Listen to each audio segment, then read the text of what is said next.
Hanggang sa mga probinsya, masidhi rin ang panawagang managot ang mga kurakot. At mula sa Davao City, nakatutok live si John D. Esteban ng GMA Regional TV.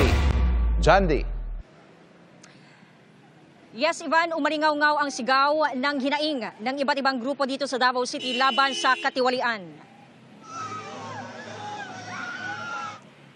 Maputik na damit ang suot ng ilang rallyista sa Davao City para ipakita ang anilay kalunos-lunos na kalagayan ng mga biktima ng kalamidad dahil sa palpak at kinurakot na flood control project.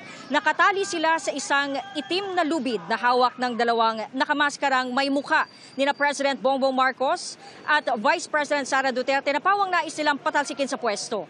Ang mga may dalang placard, iisa ang sigaw, panagutin ang mga kurap. Inikot ng mga rallyista ang Freedom Park bilang bahagi ng pakikiisa sa malawakang kilos protesta ngayong araw. Nagkaroon din ng protesta sa iba't ibang bahagi ng bansa.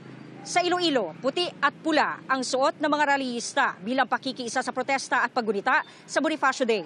Sa Bacolod, umabot sa 12,000 ang nakiisa sa protesta kung saan nagkaroon din ng performances. Alas 4:35 ng hapon, mapayapang nagwakas ang kilos protesta dito sa Davao City. Balik sa iyo, Ivan.